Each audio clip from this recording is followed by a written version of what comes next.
O estudo de hoje, agora de manhã, é sobre o modelo de liderança bíblica. O modelo de liderança bíblica.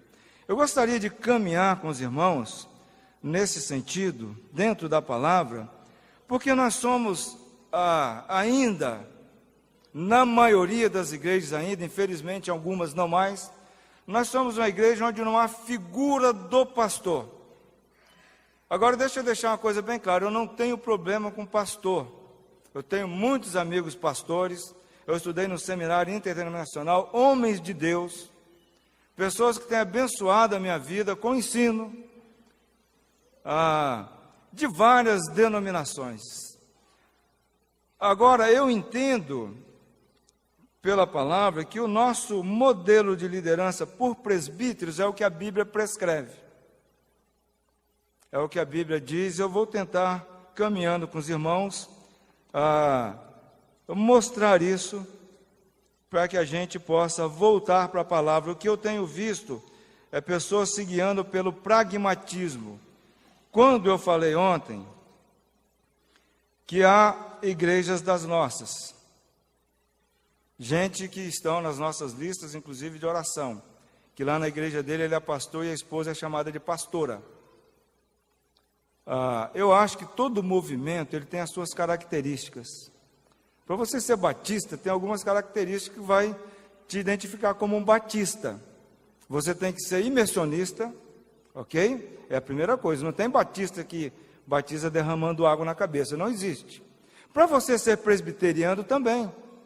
Normalmente você vai crer na predestinação, vai crer na liderança de um pastor acompanhado de presbíteros, e assim por diante. Temos aqui o irmão da Assembleia de Deus. Por que ele é da Assembleia de Deus, o nosso irmão? É porque, para ele ser da Assembleia de Deus, há algumas características da denominação dele, que ele aderiu, ele concorda, ele está lá. E eu creio que no nosso meio também há essas características. E a partir de que a pessoa foge dessas características, que são históricas, são características históricas, que vem desde o começo, não porque aqueles irmãos quiseram assim. Por exemplo, o uso do véu, eu espero ter mostrado que é algo bíblico, que eles apenas adotaram ou deram continuidade a algo que é bíblico, e que era muito comum naquela época, e que foi caindo em desuso na maioria das igrejas. O modelo de liderança também, quando a gente pensa em liderança, a gente pensa no organograma. Em alguns lugares é assim, é o líder lá, ele é pastor, agora tem apóstolo também, né? Tem pai apóstolo, tem tudo agora que você quiser. Mas vamos parar aqui onde a Bíblia vai, né?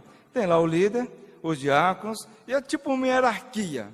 E abaixo os presbíteros, os diáconos na igreja batista, né, por exemplo, e depois os membros. Em alguns lugares é mais ou menos assim. E aí, às vezes, até no nosso meio, presbítero, e eu já vi alguns diáconos falando assim, não, eu quero chegar ao diaconato, porque daí eu quero ir para o presbitério. E não tem nada a ver ministério de diácono com ministério de presbitério. São funções preciosas, mas totalmente distintas. O diaconato não é um passo ao presbitério, não existe isso. Quem foi chamado para ser diácono tem o dom de servir. Não quer dizer que ele nunca possa ser um presbítero, mas essa ideia de chegar ao diaconato para alcançar o presbitério é totalmente equivocada. Vamos abrir 1 Pedro 5. Ok, olha só, 1 Pedro 5. Como era lá no começo? Rogo, pois, aos presbíteros que há entre vós, eu, presbítero como eles, testemunha dos sofrimentos de Cristo e ainda coparticipante da glória que há de ser revelada. Pastoreai o rebanho de Deus que há entre vós, não por constrangimento, mas espontaneamente como Deus quer, nem por sorte da ganância, mas de boa vontade, nem como dominadores, nem como donos dos que vos foram confiados, antes tornando-vos modelos do rebanho. Ora, logo que o Supremo Pastor se manifestar, recebereis a imarcessível coroa da glória. Pedro era um apóstolo? Sim, sem dúvida. Apóstolo Pedro, um homem que realmente era apóstolo, não esses apóstolos paraguaios e chineses que nós temos hoje aí, um homem que tinha autoridade dada por Deus de escrever essa carta, que é palavra de Deus. Essa era uma das características principais de um apóstolo. Então, ele era apóstolo, não há dúvida disso. Mas quando ele está tratando do contexto de igreja local, como ele se apresenta? Como Papa? Como apóstolo? Não. A exatidão bíblica é preciso ser observada nos seus detalhes. Rogos aos presbíteros. Presbítero que há entre vós. Eu, presbítero, como eles.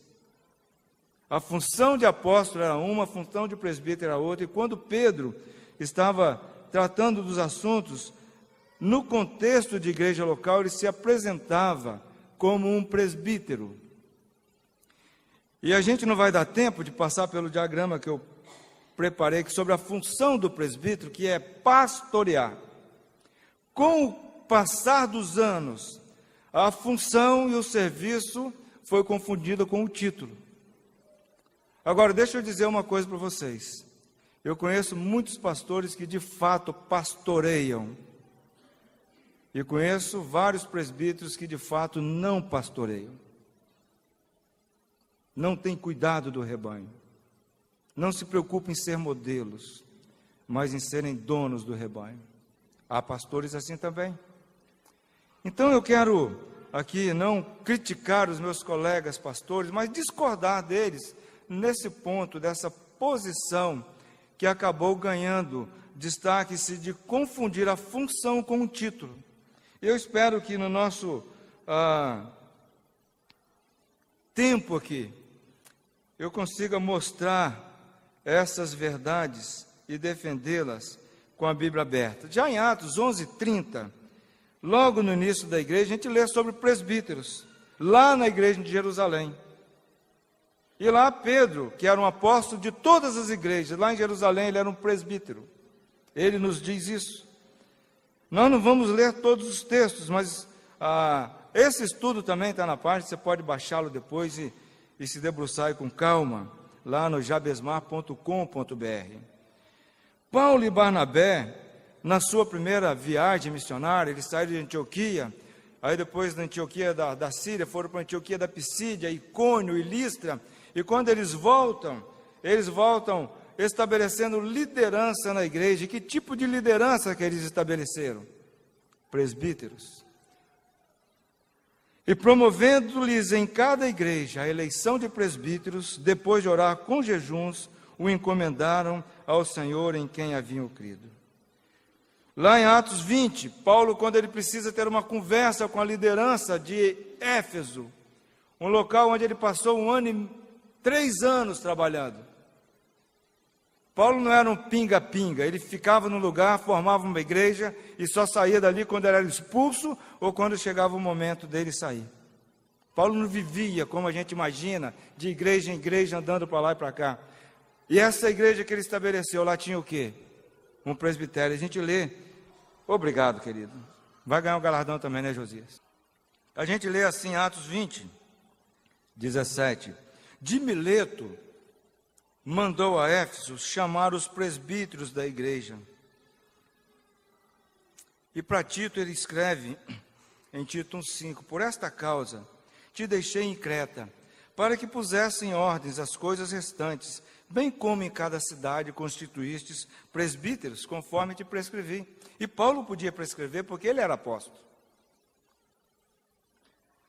A Timóteo, na sua carta, aquele irmão, ele escreve: não te faças negligente para com o dom que há em ti, o qual te foi concedido mediante profecia, com a imposição das mãos do presbitério.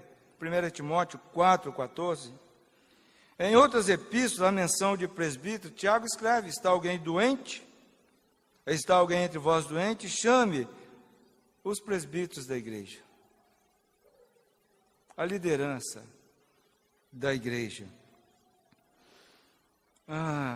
Quando Paulo conversa com os presbíteros lá de Éfeso, Se você olhar o texto com cuidado, você vai ver que ele também os chama de bispos, que são palavras sinônimas, aqueles que supervisionam, mas nunca de pastores. É interessante isso. Quando Tiago escreve a sua carta, em Tiago 5,14, né? Ele tinha escrito aquela carta às 12 tribos que se encontram na dispersão. Ele diz o seguinte, e essa carta, eu já li uma parte dela, eram igrejas de cantos do Império Romano.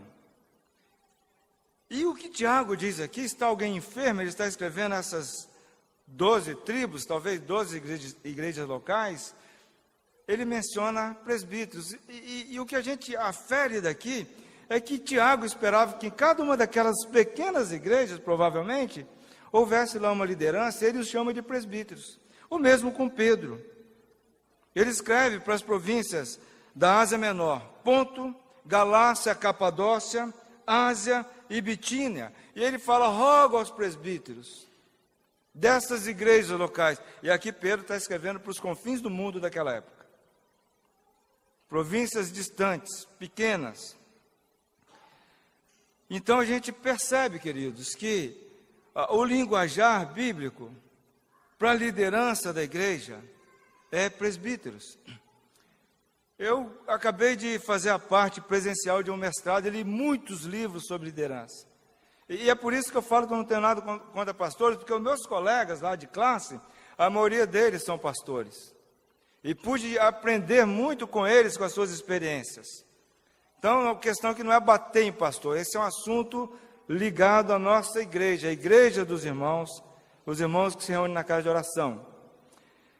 Mas eu estou lendo o livro de alguns autores bons, dos quais também eu tirei coisas boas.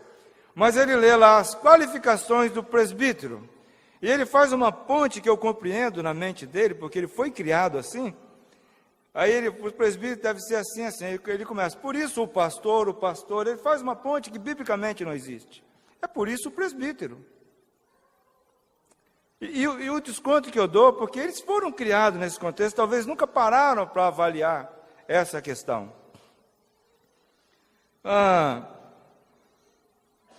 Eu quero só esclarecer, e aí eu quero que os irmãos abram a Bíblia em Hebreus. Eu preciso aqui voltar para o original, para a língua grega, que é a língua da qual a nossa Bíblia foi traduzida para o português, foi a língua que Paulo escreveu, que os escritores do Novo Testamento escreveram. Era uma língua muito conhecida na época, e eles usavam o grego comum, que é o grego koiné, que era um grego menos rebuscado, mas muito profundo também. Hebreus 13, 17 diz assim, obedecei aos vossos guias. Se você está lendo na revista e corrigida, você está lendo obedecer aos vossos pastores. Não é isso? E sede submissos para com eles, pois velam por vossa alma, como quem deve prestar contas. Em 13:7 também aparece a mesma palavra aí na corrigida. Obedecer aos vossos pastores. O que eu imagino que aconteceu? Eu não imagino nem que foi uma fé da comissão tradutora. Mas como na mente deles, o guia é o pastor da localidade, eles não traduziram na revista corrigida a palavra, eles interpretaram. Atualizada já deu uma melhorada. A palavra aqui é regúmenos, que quer dizer guia, aquele que conduz. A palavra pastor é uma palavra grega chamada poimen. O som é diferente e o significado também. E aqui não aparece poimen. Aparece quando Pedro diz, por exemplo, lá, logo que o Supremo poimen se manifestar, o Supremo Pastor, que é Jesus, a quem é dirigida essa palavra na Bíblia. Então, a tradução aí não foi fiel ao original nesse ponto. Eu penso mais por uma questão de costume, e a atualizada já corrigiu. E lá em Judas 12, aparece também, falando dos hereges, os chama de pastores que a si mesmo se apacentam. A passagem é assim: estes homens são como rochas submersas em vossas festas de fraternidade, banqueteando-se juntos sem qualquer recatos, pastores que a si mesmos se apacentam. Nuvens sem água impelidos pelo vento, árvores em plena estação do fruto e dessas desprovidas, duplamente mortas e desarraigadas. Esses são os falsos ensinadores. A palavra que aparece aqui também não é poimé. A palavra que aparece aqui é pessoas que se apacentam a si mesmos, não pastores, não aparece essa palavra aqui. Então essas notas é só para chamar a nossa atenção para a palavra. De todos os textos que nós lemos, nós não podemos deixar escapar essa verdade. Você nunca vê na Bíblia um apóstolo, um escritor, um evangelista se dirigir a uma liderança de uma igreja local, chamando-os de outro nome, senão de presbíteros. E é interessante que a palavra sempre aparece no plural. Mesmo naqueles recantos para qual Tiago escreveu, os outros para onde Pedro escreveu, presbíteros. É por isso que nas nossas igrejas locais, normalmente nós temos presbíteros. E eu acho que o colegiado, em muitas igrejas batistas, assembleias que eu conheço, o pessoal está vindo para um ministério que eles chamam de colegiado. O que é? O pastor tem esse nome ainda, mas ele está de pé de igualdade com os outros irmãos que são do colegiado. Alguns são chamados de presbíteros, outros de diáconos. E lá no mestrado, a maior reclamação que eu ouvi dos meus colegas é o seguinte: olha, eu estou sobrecarregado. Eu não estou dando conta, é muita coisa para mim. Eu não tenho com quem abrir meu coração. Eu não tenho esse problema. Eu abro meu coração com o Juninho e com a Adonias. A gente senta, conversa, né? Eu tenho ali os companheiros, nós não estamos, nenhum manda no outro. A gente chega num acordo, e quando sai uma palavra nossa ali, não sai uma palavra minha, nem da Adonias, sai uma palavra do presbitério. Nenhum de nós disciplina ninguém. Nem nós três disciplinamos ninguém. Quem exerce disciplina é a igreja local. Nós tratamos. É errado um presbítero sair sozinho lá e colocar uma pessoa em disciplina. Isso não é colegiado. Vocês têm um modelo certo e atitude errada. Porque nós também precisamos ser pastoreados. Eu preciso que o Juninho chegue para mim e fale: rapaz, essa ideia sua é muito boa, mas ela não é funcional. Você já pensou nisso, nisso e nisso? E eu que estava muito bem intencionado, é verdade, eu não tinha pensado nisso. E eu tenho que engavetar a minha ideia, eu preciso disso. E sozinho é pesado. Então esse problema eu não tenho. Agora, não quer dizer que eu, Juninho e Adonias, a gente balança a cabeça desse jeito. Adonias tem 60 e tantos, eu tenho 57. 30 e quantos? 37. Gente de épocas diferentes, cabeça diferente, mas a gente procura olhar para aqui, ó. O que nós vamos dizer para o pessoal quando eles vierem perguntar isso a gente? Às vezes a gente procura se antecipar. O que a Bíblia diz? E um dia nós tivemos, né?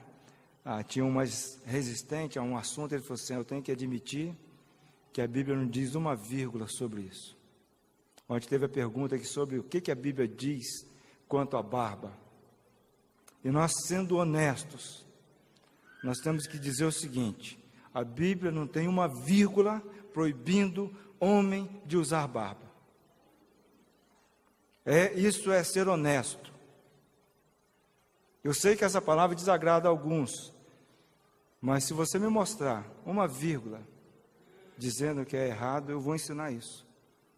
Porque eu já até pensei assim, mas eu não penso mais. porque eu abri a Bíblia e vi. Onde ela fala de barba, ela proíbe rapar, proíbe danificar. Agora, você não precisa usar barba porque eu estou falando isso. Principalmente se vai causar incômodo a alguém, eu prefiro não usar. Mas não me incomodo mais com isso.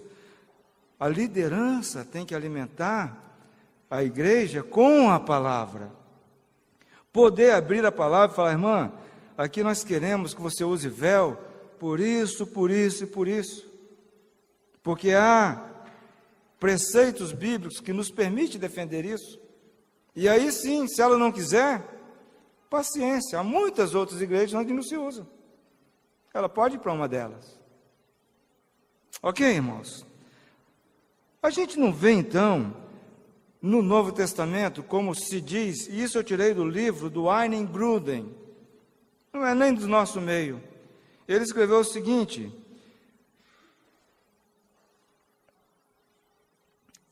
não vemos no Novo Testamento mais de uma forma de governo, e sim uma única forma, que é a de presbíteros, em cada igreja local, pastoreando, dirigindo, zelando, cuidando dela.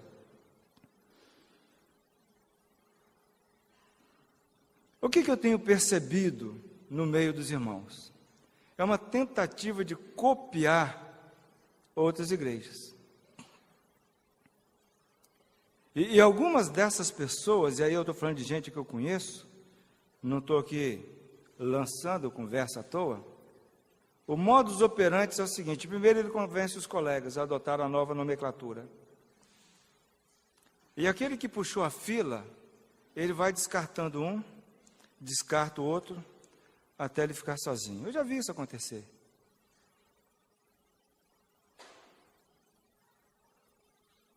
E aí eu estou falando agora de gente de dentro, não dos pastores de fora. A motivação, infelizmente, é o domínio. É ficar sozinho, é não dar contas a ninguém. É, por exemplo, colocar em votação, numa assembleia da igreja, um assunto, e perder, e depois chegar lá na frente e dizer, olha, aquele assunto não foi aprovado pela maioria dos irmãos, mas nós decidimos que vai ser assim e pronto. Eu pergunto, isso é correto, queridos? Se a igreja adota esse modelo de que a liderança decide, pronto, é. Agora, nesse caso, não era o modelo da liderança. Então, a intenção, infelizmente, em alguns casos, é essa. Outros talvez não sejam. Eu fui entregar uma correspondência em uma igreja lá em Vitória, que estava bem em cima da hora, e estava lá um irmão. E ele chegou, ô pastor, tudo bem? Aí eu falei, rapaz, eu não gosto de títulos não, eu não me apresento como tal. Ele falou, mas você não é presbítero? Eu falei, sou. Você não pastoreia? Eu falei, eu pastoreio. E quem pastoreia é o quê? Eu falei, segundo Pedro 5,2 é presbítero. Não, mas você... Eu falei, meu querido, se você quiser me chamar de pastor, você me chama, mas eu não gosto. Mas ele ficou chateado comigo. Agora, quantos meus amigos me chamam, os outros pastores, às vezes eu estou lá no ambiente e falo, está aqui o pastor já eu não vou levantar, vou criar caso com os caras. Na verdade, eles estão querendo me elogiar. Agora eu não me apresento como o pastor. Sou alguém que procuro pastorear. Não devemos, irmãos, confundir o dom ou a função com o título ou posição. Como se eu fosse, ou a minha oração fosse mais poderosa do que a do nosso irmãozinho aqui que está nos filmando. E não é. Se ele fizer uma oração ao Senhor de coração e com fé, não vai ser melhor do que a minha, mas igual com certeza vai ser, e pode ser que seja até melhor, se eu não estou na mesma dependência dele. Não existe esse negócio de oração poderosa. Há uma indicação aqui, e a gente não pode fugir dela. Às vezes uma família chama o presbitério para orar. Tiago instrui a isso. Olha, vem o presbitério, eu queria que o presbitério viesse orar aqui. E aí uma prerrogativa bíblica, os presbíteros vão lá e oram por aquele doente, e Deus às vezes cura. Eu lembro de uma história que meu avô me contou. Ele tomou a iniciativa de orar por uma menina aqui na roça, que estava com aquelas febres bravas, que matavam em poucas horas, em poucos dias. E ele teve lá, deixa eu encerrar esse cara aqui. E oraram, e chegou em casa. Ele falou, eu estava desarreando meu cavalo. Chegou o pai da moça. Falou, seu Zé, eu quero que tinha ido ele, mais um irmão. Eu falei, eu quero que os presbíteros vão lá orar pela minha filha. Eu estava lendo Tiago e... Mas, irmão, a gente acabou de ir lá. Não, mas vocês foram, nós não te chamamos. Eu quero seguir o que a Bíblia diz. Aí meu avô arreia o cavalo, chama os outros irmãos. É uma questão até de misericórdia, né? Ele foi lá e falou, Jabizão, eu fui lá por obrigação da função. A minha oração foi sim com fé, mas eu voltei, porque o irmão insistiu na palavra, eu não tinha para onde correr. E nós fomos lá, e ele falou, nesse caso, nós ungimos a moça como a Bíblia prescreve, com azeite. E no outro dia eu voltei lá à tarde, pensando que eu ia chegar lá para encomendar o velório. A moça estava sentada na cama, se alimentando já. Nós não podemos encaixotar Deus. Eu não sou de sair por aí ungindo, nem ter vidro de azeite. Eu nem ando, nem tenho. Se algum dia alguém chamar o presbitério de Santo Torquato e o Juninho e a Adonias concordarem que a gente, nesse caso, e deixa eu falar nesse caso, deve seguir esse preceito, nós vamos ter que arrumar. Agora já tem igreja que já tem lá um azeite que sai ungindo todo mundo, banalizou o negócio. E isso aqui é coisa séria. Eu creio nessa exceção. Talvez alguém aqui não creia. Ok. Essa questão de títulos, segundo dom. Se fôssemos aplicar título a dons espirituais, que é o caso aqui, nós teríamos que chamar sempre o irmão que tem o dom de contribuição de contribuinte fulano de tal. O que tem dom de exortação, de exortador fulano de tal. O que tem dom de serviço, de servidor fulano de tal. Quem tem o dom de presidir, de presidente, são dons bíblicos. Como pastorear é um dom, um chamado e uma função. Esse termo ocorre 18 vezes, o termo pastor, no Novo Testamento. No Antigo Testamento eu não vou entrar em questão, porque quando aparece é pastoreando as ovelhinhas. E tem uma pastora no Antigo Testamento que pastoreava ovelhas. No Novo não tem. A única vez que aparece pastor no Antigo Testamento, ela está tomando conta de animais e não de gente. Ok? Só fica uma dica aí. Ocorre 18 vezes. Na maioria das vezes, a referência é ao Senhor Jesus, como o pastor. Não estou dizendo de novo que meus colegas não creiam isso. Eles creem que Jesus é o pastor. Mas eu estou dizendo que a Bíblia fala. Como função em Efésios 4:11, em 1 Pedro 5:2, Efésios 4 diz que ele deixou, né, alguns para apóstolos. Eu creio que a Efésios 4 não está falando de dons, mas de funções, porque apóstolo não é um dom, é um chamado para um serviço.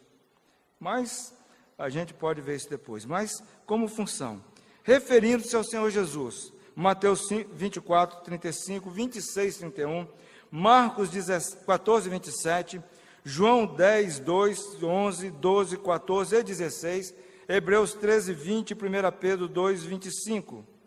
E no Novo Testamento aparece também como pessoas que cuidam das ovelhas. Lá no nascimento de Jesus aparece lá aqueles pastores. Lucas 2, 8, 15, 18 e 20.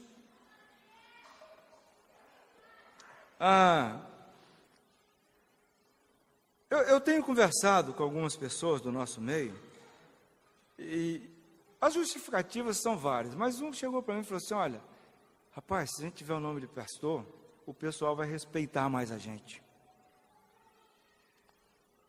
O que me dá respeito é um título? É um nome? Ou o fato de eu me tornar modelo? Não sou perfeito, mas buscar ser modelo. Uma das características do pastor de ovelha, ele é diferente do pastor de gado. O do gado precisa de um na frente tocando e dois cercando do lado, não é isso? Às vezes mais. Tem um vídeo na internet muito interessante, bota lá, o que as ovelhas no YouTube fazem quando ouvem a voz do pastor. Então tem um rebanho num campo, e chega um monte de gente e imita o pastor. Ele tem lá um barulhinho. As ovelhas não estão nem aí, meu amigo. Estão lá pastando e os caras estão se esgoelando. Aí vem aquele que é o pastor dos animaizinhos, que é o modelo, que é aquele que leva ele ao caminho, né? No caso, falando dos bichinhos lá, leva na água, no bom pasto, ele faz o barulhinho e sai andando. É interessante ver os bichinhos vão atrás dele tranquila. Lembra quando Jesus diz, aqueles que me ouvem, né? Não, desculpa, agora ouvem a minha voz e me seguem. Me ajuda aí a achar o versículo certo. João 10, 27. Obrigado, irmão. Eu estava com ele decorado, mas depois que eu fiz uma quimioterapia, então os negócios que somem da minha cabeça de uma hora para outra. João 10, 27.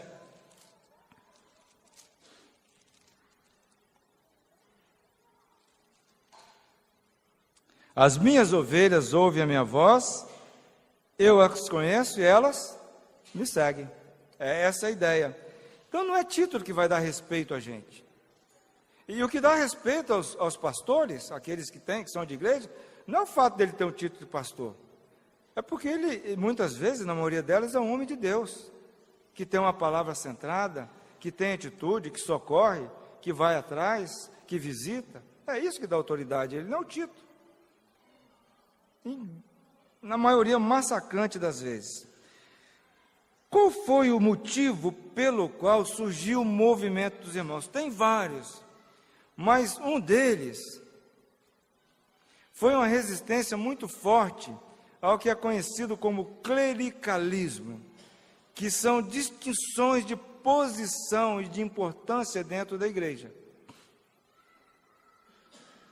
Então, eu, Jabismar, sou líder, eu sou melhor do que você é presbítero, Wagner? Coitado, né? Não, temos o mesmo valor. Talvez Deus chamou ele para cozinhar para congresso. É isso que ele sabe fazer. E esse cozinhar para Deus, exercendo esse dom do serviço, nesse evento tem tanto valor como pregar e cantar. Eu organizei congressos. E eu sei como é precioso o serviço, o ministério dessas pessoas. Sem eles o congresso não acontece. É uma das pernas. Quando os discípulos estavam brigando, né, por posição, e foi isso que os irmãos iniciais viram, essa reação forte ao clericalismo, que os levou a se desligar de várias igrejas naquela época, e eles queriam que as igrejas dos irmãos fossem um lugar que tivesse liderança, que a liderança fosse respeitada, mas que os dons pudessem ser exercidos, que quem tem o dom da palavra pudesse pregar também, pudesse exercer esse ministério, e não sempre o mesmo.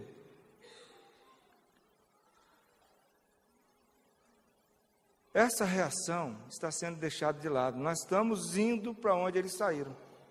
Estamos indo de volta para lá.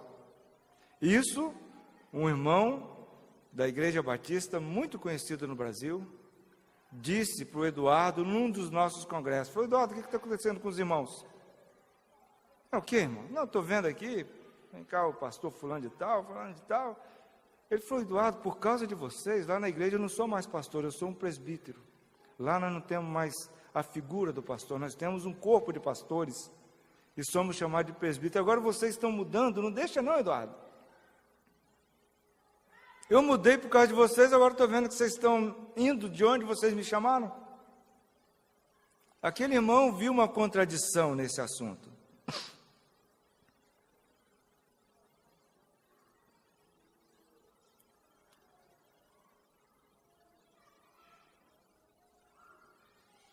Os discípulos estavam discutindo por causa de posição. Qual que é mais importante, cantar no banco junto com a congregação ou vir aqui à frente fazer uma apresentação? Para algumas pessoas, não. Porque quando o programa não dá para encaixar para ele vir cantar aqui, ele fica chateado, fica bravo com a diretoria.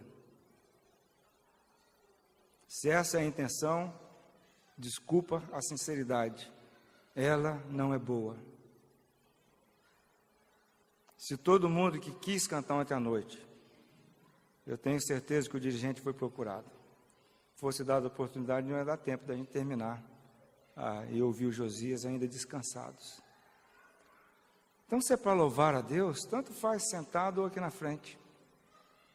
Essas buscas de posições são comuns em vocês e em mim também. É uma luta diária que nós temos que ter, porque quando os discípulos estavam brigando por posição, quem vai sentar à tua direita no teu reino? E deixa eu fazer aqui um esclarecimento, eles não estavam pensando lá no céu, não.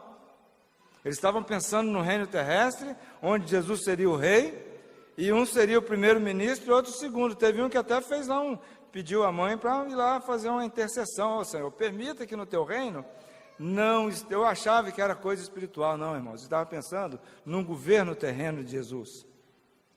E Jesus fala assim, olha, vós, porém, não sereis chamados mestres.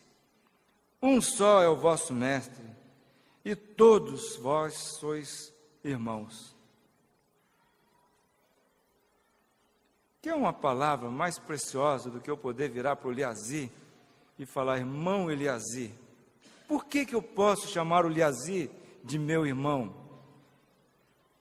Porque Jesus nos fez irmãos. Não tem mais nada mais precioso do que isso. O fato de eu poder virar para vocês e falar, meus irmãos, minhas irmãs, é algo sublime. Porque o que possibilita isso foi algo que o universo não pôde absorver. Foi a morte de Jesus Cristo. A própria criação se ressentiu. Pedras se fenderam, terremoto aconteceu, gente ressuscitou. É fantástico poder chamar-nos de irmãos. Nós servimos ao Senhor, não é isso? O que você é? Eu sou um servo do Senhor. Sabe o que significa a palavra servo, doulos, no grego? Escravo. Está aqui um escravo que, pela misericórdia de Deus, também é presbítero, mas um escravo do Senhor. E escravo não faz o que quer, escravo faz o que o Senhor manda. Escravo não quer sentar na cabeceira da mesa, ele sabe o lugar dele. A cabeceira da mesa é do Senhor. A preeminência nas nossas reuniões é o Senhor Jesus. Deixa eu citar o caso de um amigo meu. Ele foi para uma igreja e lá eles tinham lá o dia do pastor. Ele tinha chegado há pouco tempo, ele ficou um ano só observando, mas nesse dia ele falou, naquele dia eu me senti extremamente mal. Eles me colocaram lá na frente. E teve jogal para mim, teve poesia para mim, teve isso. O irmão que foi pregar falou de mim. E depois, com cuidado, eu chamei a liderança e falei, irmãos, todo culto nosso não deve ser, nenhum deles, deve deixar de ser cristocêntrico, porque o de domingo passado foi pastorcêntrico. E isso não está certo. Vamos fazer o seguinte, vocês querem me homenagear pelo meu trabalho? Não tem problema. Vamos fazer então o dia da alegria. Nesse dia nós vamos fazer no sábado, e nós vamos sair para um piquenique, aí lá a gente vai conversar, vai brincar, se você quiser conversar comigo, a gente vai fazer isso. Mas no culto da igreja, não vamos fazer mais não. Porque ele falou, eu me senti ali no lugar do Senhor. Ele falou, não pode acontecer isso num culto da igreja. Nós somos servos, somos irmãos. E é interessante como que os discípulos absorveram esse ensino, o Espírito Santo deixou assim, relâncias dele. Paulo, quando se dirige a Pedro, na sua segunda carta, ele se refere a Paulo. Ele está falando que Paulo escreveu uns negócios que era difícil, que até hoje dá um nozinho na cabeça de muitos irmãos. E realmente Pedro fala isso, olha, como igualmente o nosso amado irmão Paulo. Por que Pedro não fala o nosso amado apóstolo Paulo? Irmão Paulo. E eu não vi nenhuma carta do Paulo ele repreendendo Pedro. Não, você não podia ter me chamado de irmão. Eu não sou irmão, eu sou apóstolo. Por isso que nós somos o movimento dos irmãos. Porque nós nos tratamos como irmãos. Com tudo o que vem acontecendo, cada vez é mais presente nos cartazes, nos convites, professor fulano de tal, presbítero fulano de tal, lá na igreja do presbítero fulano de tal,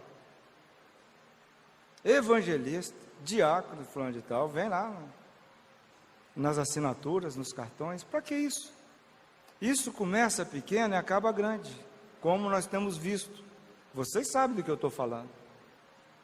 Nós temos aqui uma reta. A palavra de Deus é uma reta. Ela não tem curvas, ela não tem atalhos, ela não tem desvios. Ela é uma reta. É uma reta. E quando Paulo fala que o obreiro tem que ser apto para manejar bem a palavra, o termo no grego ali é fazer um corte cirúrgico reto, milimetricamente reto. Aqui o desvio tem 1 milímetro, coisa pouca, o que é 1 milímetro no desvio dessa reta? Ali na frente ele já vai ter 1 centímetro, mais na frente ele vai ter 1 metro, e à medida que o tempo passar, esse desvio ele só vai aumentando. Ele começou pequeno. É por isso que nós vemos hoje gente defendendo de Bíblia aberta aquilo que a Bíblia condena. Aquilo que a Bíblia chama de abominável, há pastores defendendo como uma prática justa.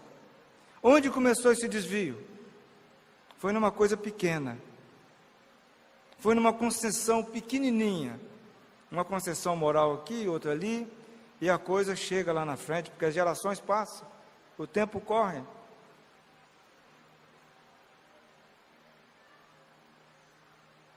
Jabismar, você está exagerando. A gente não vai chegar lá. Não? Se você for a alguns lugares que tem lá uma placa, casa de oração, você vai duvidar de que está numa casa de oração. E eles vão dizer para você, falar assim, não, nós não mudamos nada. Mudaram a doutrina, mudaram o modelo de liderança, mudaram tudo, e insistem em dizer que não mudaram nada. Eu tenho muito respeito por um irmão, eu não vou citar o nome dele, ele é uma cidade do Rio de Janeiro. Ele foi para um congresso, lá na Colômbia, ele já vinha namorando aquela doutrina, a do G12, e acabou indo lá nesse congresso. E chegou lá, a fatura foi liquidada, ele voltou de lá, crendo naquele modelo, crendo naquelas coisas, e ele era presbítero de uma igreja junto com outros 2 irmãos. Ele chegou para os 2 irmãos e falou, olha irmãos, eu não creio mais como eu cria, como nós começamos o trabalho aqui, e eu preciso dizer isso para a igreja. E o que eu vou dizer para a igreja, quero dizer para vocês primeiro, é que eu não vou ficar aqui. Eu vou sair, e eu vou começar um trabalho agora, dentro dos moldes que eu passei a crer.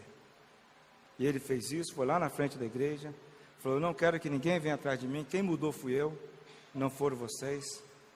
Então eu estou saindo e eu vou começar, e começou mesmo. E Deus tem usado ele para ganhar almas. Esse camarada, para mim, ele foi na plena acepção da palavra, homem. Lembra quando Davi chega para Salomão e fala, ser homem, é isso que ele queria dizer. Ele admitiu que ele mudou, e não quis influenciar ninguém, ele saiu, e louvado seja Deus pela vida dele, é um homem de Deus, apesar de não concordar com algumas doutrinas que ele adotou, mas ele foi corretíssimo, ético, sincero, e nesse sentido bíblico, de admitir, ora, eu mudei, então eu mudei, não adianta ficar falando que eu não mudei, se eu estou fazendo tudo o contrário do que é normal. Se eu começar a pregar aqui plantando bananeira, não, agora eu vou pregar plantando bananeira, eu vou falar, não irmãos, isso é normal, não é, né? Isso é coisa de doido. Então irmãos, eu alerta contra o regresso, aquilo que tem a ver com o movimento dos irmãos, é esse. Vamos ficar com a palavra. Agora, essa mentalidade clericalista de estabelecer posições, eu mencionei ela aqui, quero mencioná-la de novo. É de dar lugar de destaque a algumas pessoas, porque ele tem uma função, porque ele é obreiro, porque ele é isso, que ele é aquilo. Essa mentalidade começa pequena. Lá em São Torquato nós não temos mais cadeiras atrás. A gente não tem, a gente aboliu as cadeiras aqui de trás. O dirigente vai lá, dá o aviso, senta no banco. Quem vai cantar, canta, senta no banco. Para tirar essa ideia. E eu detesto pregar com alguém nas minhas costas, sabe? Eu fico incomodado no contexto de igreja local, né? Porque isso devagarzinho vai dando essa ideia de que alguém é mais importante do que o outro no culto. Se eu não tenho nada para fazer aqui na frente, eu quero estar junto com os meus irmãos ali do lado, às vezes pegando uma carona na anotação que ele está fazendo, né? Agora, irmãos, deixa eu deixar claro, e eu faço questão de deixar claro isso. Muitas vezes, irmãos nossos são mal educados. Um desses meus colegas do mestrado estava numa reunião de uma das nossas igrejas, e chegou um amigo dele. E ele, inocentemente, que é costume deles, ele chegou para o presbítero e falou assim: esse aqui é o pastor fulano de tal. E aquele presbítero, na minha opinião, ele foi mal educado, ele virou para ele e falou assim: o meu pastor é Jesus, eu não reconheço o pastor. É por aí. Isso ganhou a atenção daquele irmão para a verdade bíblica. Eu chamo isso de falta de educação. O irmão falou que ficou muito sem graça. Eu falei: ô Ruiter, rapaz, né, me desculpe, não é todo mundo que age assim não, mas realmente alguns agem. Dava bom dia o homem, ele ia embora, ele esteve ali, veio buscar o outro, que tinha emprestado lá uns utensílios para ele fazer a atividade deles. Então a gente deve ter cuidado também com o exagero, com o extremo. Se uma pessoa é pastor, então ele não presta. Não, não e não. São pessoas, na maioria dos casos, principalmente das igrejas históricas, pessoas que conhecem bem a palavra, pessoas que têm vida moral e espiritual ilibada. A nossa diferença com eles não pode partir para o campo pessoal. Por isso que eu disse, essa é uma palestra para a igreja dos irmãos, para o nosso contexto, sem querer, e por isso que eu estou tomando cuidado para não deixar nenhuma margem para nós sermos caçadores de pastores. Deus não nos chamou para isso. Se Deus quiser falar um coração desse irmão, vai fazer como fez com aquele que conversou com Eduardo.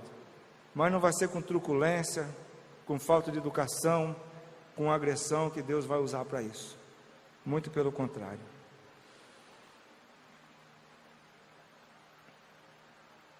Presbítero entre eles. Não é presbítero sobre eles. Presbítero entre eles. Percebe essa palavra, como ela é importante, em 1 Pedro 5? Agora, os presbíteros têm autoridade? Tem. E deixa eu dar um alerta aqui, para algo que é muito comum no nosso meio. É muito comum no nosso meio, em uma assembleia, um membro levantar e descarar um presbítero no meio de todo mundo. Deixa eu te dar um aviso só aqui. Você está batendo de frente com Deus, quando você faz isso. O presbítero pode ser questionado? Pode. E às vezes deve. Mas de preferência, particularmente, chamando os outros irmãos, e você vai mostrar para ele aquela atitude que às vezes nós temos. A gente vai falhar uma hora ou outra, dar uma palavra fora de hora, e depois que saiu da boca grande, não tem jeito, né? E às vezes o membro vai vir falar com a gente, eu não posso bater na mesa, falar: quem é você que pensa? Não, ele é meu irmão. Ele não pensa, ele é. E ele pode me exortar sim, mas fazer isso em público, descarar um presbítero, fazer conluio para derrubar presbítero, fazer campanha contra presbítero, você está batendo de frente com uma autoridade constituída por Deus, que na hora que Ele quiser, Ele tira ela de lá. Se for preciso, Ele até transfere essa pessoa para a glória. Mas devemos respeitar então a autoridade. Somos irmãos, sim, mas ele é uma autoridade responsável que vai responder a Deus pela a condução que ele deu ao rebanho. Deixa ele com Deus. Eu conheço o caso de uma pessoa que orou mais de 6 anos por uma situação. Ele falou: eu nunca disse a Deus o que ele tinha que fazer, como ele ia agir, mas eu orava pela minha liderança, porque havia um dos irmãos que atrapalhava mais do que ajudava. E Deus resolveu, mas demorou 6 anos. A igreja não dividiu. Um dia o irmão teve aborrecimento tolo lá, resolveu, foi embora. Agora bater de frente não. Há essa autoridade. Nós estamos sentamos juntos, conversamos, mas se você tem lá o presbitério estabelecido, respeite. Porque lá em Hebreus diz que eles velam por vós como quem há de prestar conta, e se opor a ele, diz: isso não é proveitoso, mas não é proveitoso para quem se opõe. Veja o contexto do versículo, não vai dar tempo da gente chegar lá. Não é proveitoso para os presbíteros, não é proveitoso para quem se opõe, porque Deus vai tratar com essa rebeldia, essa rebelião, que a Bíblia chama que é igual ao pecado de feitiçaria. Eu tinha aqui uma apresentação sobre a autoridade do presbítero, mas nós já estamos a 58 minutos, eu não quero atrasar a nossa preleção.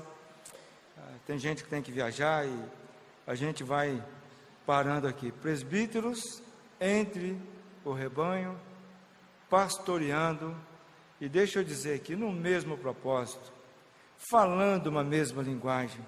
As diferenças se reúnam, tirem-nas no presbitério, para que quando sai uma palavra dali, não sai uma palavra do fulano, sai uma palavra do presbitério.